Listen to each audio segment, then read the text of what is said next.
Assalamualaikum warahmatullahi wabarakatuh. Perkenalkan, nama saya Hartati, guru PPKN pada SMP Negeri 2 Nanggulan. Sekaligus saya adalah mahasiswa PPG dalam jabatan kategori 1 tahun 2022 pada LPTK Universitas Ahmad Dahlan Yogyakarta. Pada hari ini tanggal 5 Oktober 2022 saya akan melaksanakan uji kinerja atau UKIN yang dilaksanakan di SMP Negeri 2 Nanggulan. Berikut adalah uji kinerja saya. Terima kasih. Wassalamualaikum warahmatullahi wabarakatuh.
mulai.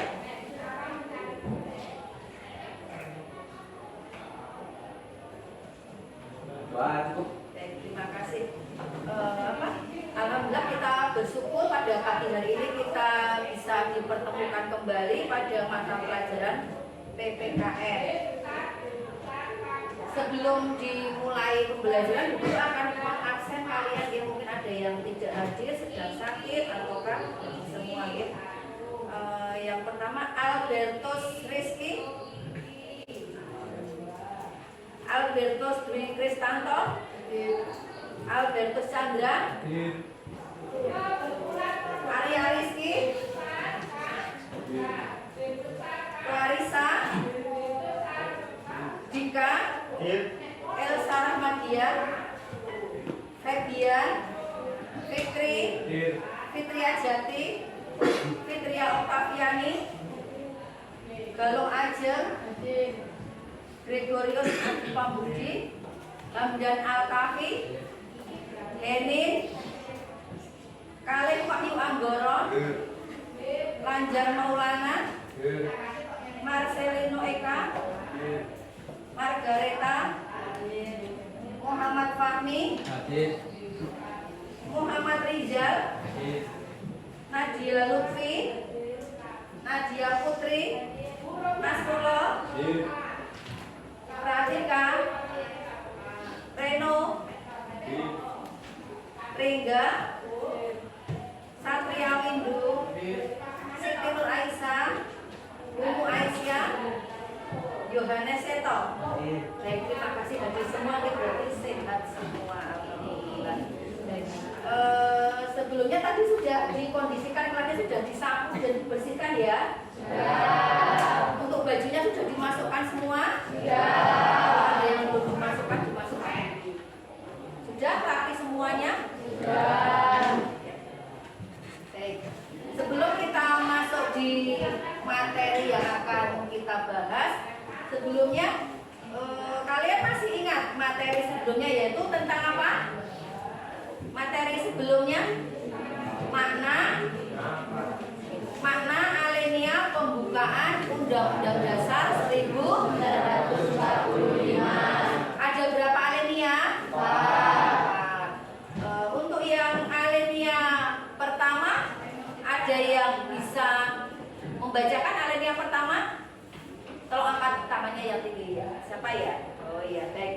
Mbak Galung. Alinea pertama berisi tentang pernyataan kemerdekaan sebagai hak bagi semua bangsa di dunia. Baik, terima kasih. Aku untuk Mbak Galung ya. Alinea yang kedua, ada yang hafal? Oh ya, ini yang berangkat tangan Mas Hamdan Al-Kafi. Silakan. Alinea kedua berisi pernyataan kemerdekaan sebagai cita-cita bangsa Indonesia untuk mewujudkan bangsa yang merdeka, bersatu, berdaulat, adil dan makmur. Ya, luar biasa untuk Hamdan. Beri aplaus lagi.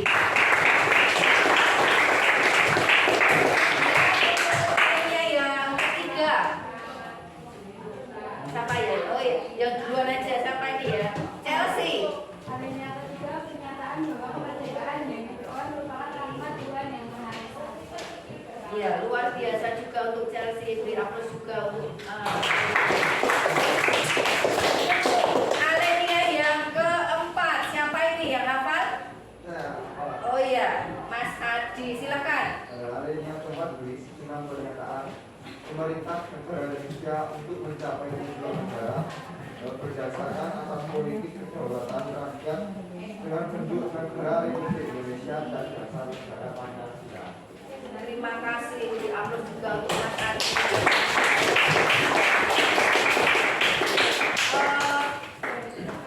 Materi sebelumnya tadi yang pertama yaitu makna alinea pembukaan Undang-Undang Dasar 1945. Kemudian pokok-pokok pikiran dalam pembukaan Undang-Undang Dasar Negara Republik Indonesia tahun 1945.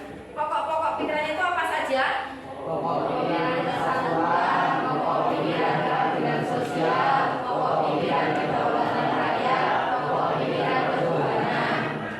Baik, jadi ada empat pokok pikiran ya materi yang minggu lalu. Baik, sebelum kita masuk di materi, dulu akan mengaitkan materi yang sebelumnya yang sudah kalian sampaikan tadi dengan materi yang akan kita pelajari. Materi yang akan kita pelajari pada pagi hari ini yaitu tentang pembukaan Undang-Undang Dasar 1945 alinea yang keempat, yaitu maka disusunlah kemerdekaan kebangsaan Indonesia itu dalam suatu Undang-Undang Dasar Negara Republik Indonesia yang terbentuk dalam suatu susunan Negara Republik Indonesia yang berkedaulatan rakyat. Sebelum masuk di materi, Guru akan menyampaikan kompetensi inti, kompetensi dasar, indikator, dan tujuan pembelajaran. Tolong diperhatikan ya. Untuk kompetensi intinya itu menghargai dan menghayati ajaran agama yang dianutnya. Kompetensi yang kedua, menghargai dan menghayati perilaku jujur, disiplin, santun, percaya diri, peduli dan bertanggung jawab dalam berinteraksi secara efektif sesuai dengan perkembangan anak di lingkungan keluarga, sekolah, masyarakat, dan lingkungan alam sekitar bangsa dan negara serta kawasan regional. Untuk kompetensi dasarnya, bersyukur kepada Tuhan Yang Maha Esa atas bentuk dan kedaulatan negara Republik Indonesia dan menunjukkan sikap bertanggung jawab dalam mendukung bentuk dan kedaulatan negara, memahami ketentuan tentang bentuk dan kedaulatan negara sesuai Undang-Undang Dasar Negara Republik Indonesia tahun 1945. Itu kompetensi dasarnya. Kemudian untuk indikator, bersyukur kepada Tuhan Yang Maha Esa atas bentuk dan kedaulatan negara kesatuan Republik Indonesia. Indikator yang kedua, menunjukkan sikap bertanggung jawab dalam mendukung bentuk dan kedaulatan negara. Ketiga, memahami hakikat dan teori kedaulatan. Kemudian untuk tujuan pembelajarannya, diharapkan peserta didik mampu memahami hakikat dan teori kedaulatan. Tujuan pembelajaran yang kedua, peserta didik diharapkan mampu menganalisis bentuk kedaulatan yang sesuai dengan Undang-Undang Dasar Negara Kesatuan Republik Indonesia tahun 1945. Kemudian untuk KKR 75. Baik, untuk KI, KD, indikator dan tujuan pembelajaran sudah Guru sampaikan. Kemudian untuk kegiatan yang akan kita lakukan pada pagi hari ini yaitu kita akan melaksanakan diskusi kelompok, kemudian dipresentasikan sesuai kelompoknya masing-masing. Tugasnya nanti kalian itu ya bawa HP semua ya. Jadi kalian tugasnya itu nanti di HP sudah ada aplikasi Canva kan. Nanti kalian membuat teori kedaulatan yang kemarin ada 6 ya teori kedaulatan itu. Nah, itu nanti kalian buat lewat aplikasi Canva sesuai kelompoknya masing-masing. Misalnya kelompok 1 mendapatkan tugas definisi tentang teori kedaulatan Tuhan, teori kedaulatan rakyat, seperti itu ya. Sebelum Guru bagikan LKPD, tolong kalian berformasi membuat kelompoknya sesuai kelompoknya masing-masing. Kelompoknya seperti biasa saja ya. Silakan.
3,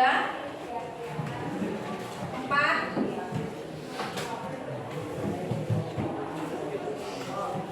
Kelompok 5,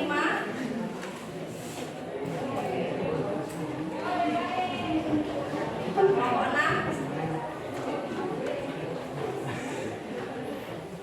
Sebelum kalian mengerjakan LKPD-nya, ini ada video, tayang video ya, silahkan kalian amati.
Itu tayangan itu video tentang apa?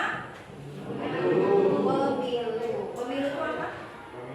Pemilihan umum. Pemilihan umum. Jadi pemilu itu asas dari pemilu apa? Asas pemilu. Yang keras? Artinya? Langsung, umum, bebas, dan rahasia. Untuk langsung artinya apa? Ya, langsung artinya pemilih yang mempunyai hak suara itu datang langsung ke TPU. Apa TPU? Jadi tidak boleh menampilkan di artinya langsung. Kemudian bebas, artinya bebas. Bebas memilih ya, misalnya ada beberapa partai. Masing-masing yang mempunyai hak suara itu boleh memilih, tidak ada paksaan. Misalnya mau memilih Golkar, PDI atau P3 itu bebas, tidak ada paksaan. Bertanya langsung, umum, bebas, rahasia. Rahasia artinya apa?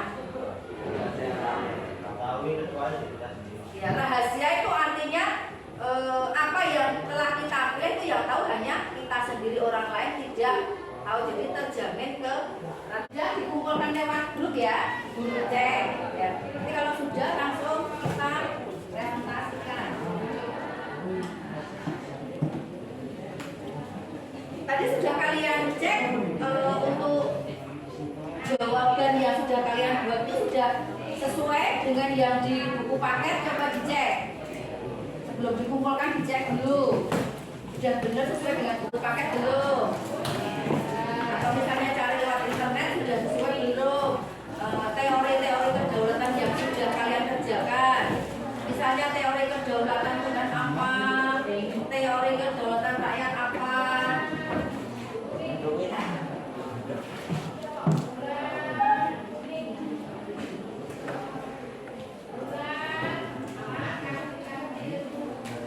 Sudah? Sesuai? Baik, kalau sudah kita presentasikan ya.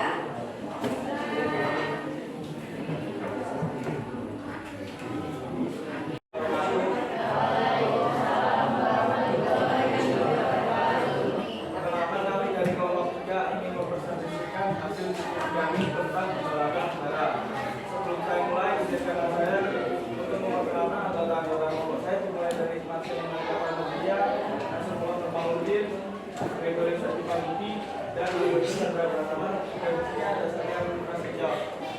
Ini akan saya silakan kepada anggota-anggota kelompok saya. Teori kedaulatan negara.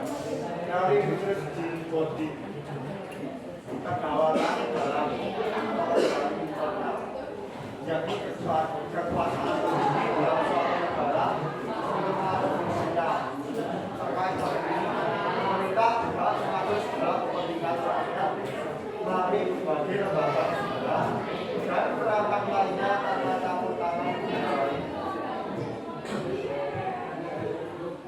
Kedua, kedaulatan luar ialah kekuasaan tertinggi di dalam negara untuk mengadakan hubungan dengan negara lain sekaligus mengembangkan wilayah dari berbagai tempat luar.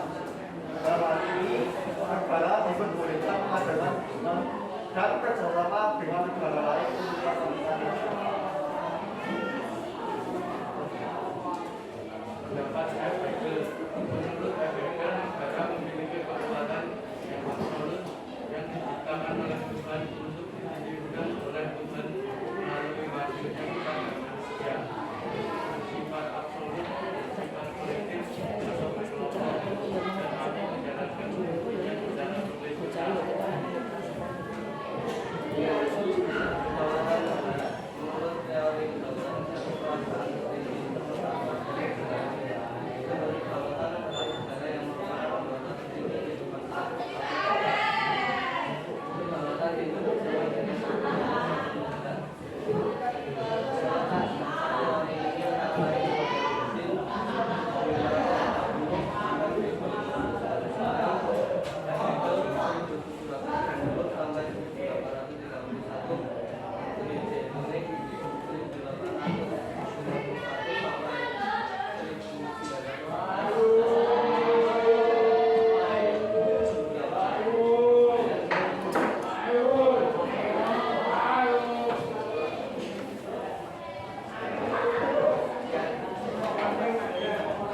Demikian presentasi dari kelompok kami. Apakah ada yang ingin bertanya? Silakan kalau ada kelompok lain yang mau menanggapi. Silakan kelompok 4. Siapa letak dasar teori kedaulatan negara? Peletak dasar teori ini antara lain John Godin 1530 sampai 1596, F. Hegel 1770 sampai dengan 1831, G. Jernick 1851 sampai 1911, dan Paul Laban 1879 sampai 1958. Apakah sudah jelas, Mas Om? Demikian presentasi dari kelompok kami tentang kedaulatan negara. Jika ada kata-kata yang kurang berkenan di hati, mohon dimaafkan. Akhir kata, wassalamualaikum warahmatullahi wabarakatuh. Terus untuk kelompok yang ketiga.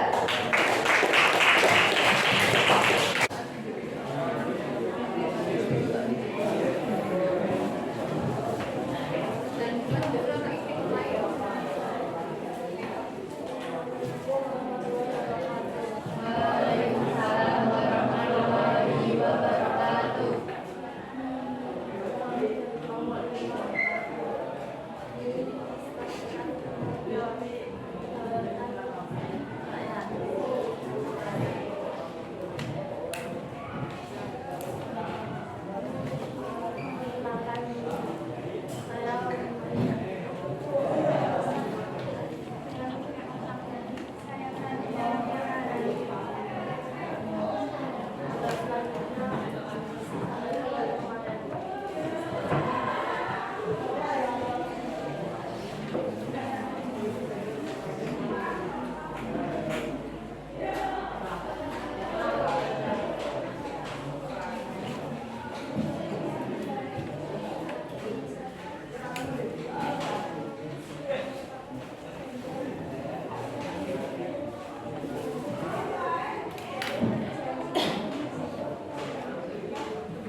jelas pertanyaan yang diajukan untuk kelompok 5? Oke, baik, silakan. Sudah ditutup presentasinya.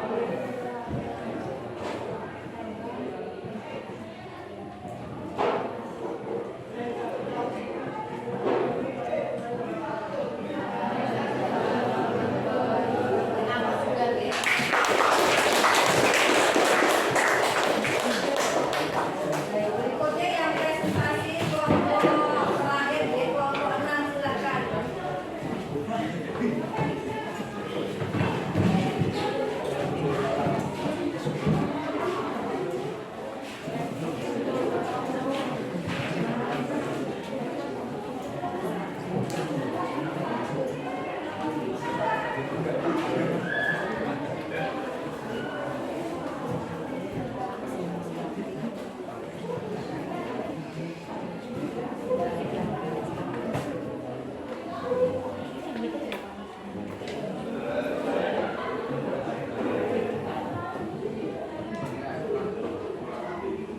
Assalamualaikum warahmatullahi wabarakatuh. Waalaikumsalam warahmatullahi wabarakatuh. Perkenalkan, saya Putra Putra Daryanto dari kelompok 6 yang beranggotakan Arya Yusyana, Sekto, Arya Anjar Mana, dan juga Rizal Muhammad Rizal. Kami di sini ingin mempresentasikan tentang hasil diskusi kami tentang kegiatan. Silakan.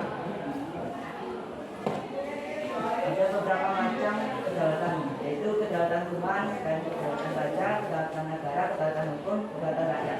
Yang kami akan bahas kali ini adalah kedaulatan rakyat. Menurut ahli kedaulatan rakyat itu, menurut ahli Haji Roscoe, bahwa kedaulatan itu merupakan perwujudan dari tindakan umum dari suatu bangsa mereka yang mengadakan perjanjian masyarakat. Dan teori kedaulatan rakyat adalah menanggapan bahwa rakyat merupakan kesatuan yang dibentuk oleh suatu perjanjian masyarakat. Kemudian sebagian memenangkan kekuasaan tertinggi, rakyat memberikan sebagai kekurasaannya kepada pemerintahan yang dipilih oleh rakyat dan menguasainya tersebut harus melindungi hak-hak rakyat. Tokoh yang mengungkapkan teori ini adalah Montesquieu 1688 sampai 1705 dan J.J. Roscoe 1742 sampai 1778. Ya.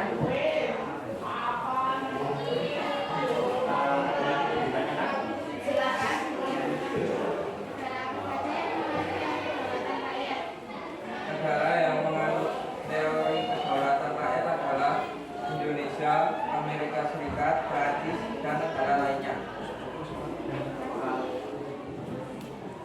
Jelas. Ya, baik. Ditutup dari kelompok yang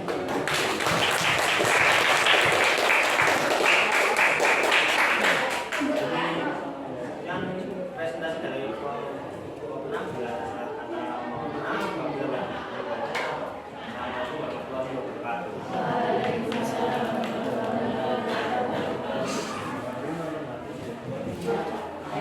Terima kasih ya, jadi kalian sudah cukup luar biasa dalam mempresentasikan hasil diskusi tentang hakikat dan teori-teori kedaulatan. Dari berbagai macam teori kedaulatan yang sudah kalian presentasikan tadi, kan itu ada tadi teori kedaulatan Tuhan, kemudian teori kedaulatan raja, negara, kemudian rakyat. Dari berbagai macam teori-teori kedaulatan yang sudah kalian diskusikan dan kalian presentasikan, tentunya ada yang terbaik, nah, itu yang paling baik yang teori mana? Ya, teori kedaulatan rakyat itu yang paling baik karena memihak kepada rakyat, karena inti dari kedaulatan itu berarti kekuasaan tertinggi. Kekuasaan tertinggi itu berada di tangan rakyat. dari rakyat, oleh rakyat, untuk rakyat. From the people, by the people, and for the people. Kemudian dari teori kedaulatan rakyat itu kemudian muncullah trias politika. Di dalamnya ada eksekutif, legislatif, dan yudikatif. Yang termasuk di dalam eksekutif itu siapa? Eksekutif. Ya, eksekutif itu ada 2, presiden dan wakil presiden. Kemudian untuk legislatif, ya legislatif itu para anggota dewan seperti DPR, MPR, DPRD itu termasuk legislatif. Kemudian kalau yang yudikatif itu ada MK, KY. MK itu apa MK? Mahkamah Konstitusi. Kemudian kalau KY, Komisi Yudisial. Baik, sudah paham ya pada materi yang kita bahas pada hari ini. Untuk minggu depan kita akan membahas tentang bentuk dan prinsip kedaulatan. Baik, sebelum kita akhiri pada pertemuan pada pagi hari ini, silakan kalian kembali ke tempat duduknya masing-masing.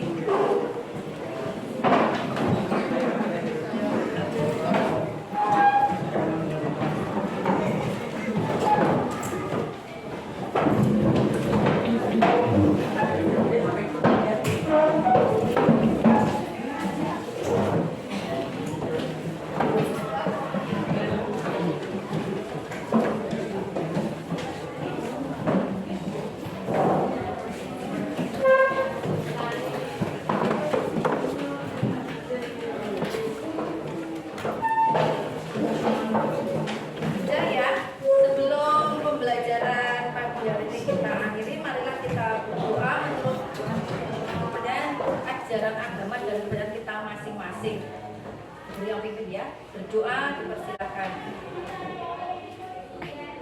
Alhamdulillah, terima kasih. Mudah-mudahan yang apa sudah kita pelajari dan kita kerjakan, lakukan pada pagi hari ini memberikan manfaat untuk kita semua dan bernilai ibadah. Guru akhiri, selamat pagi. Wassalamualaikum warahmatullahi wabarakatuh. Waalaikumsalam.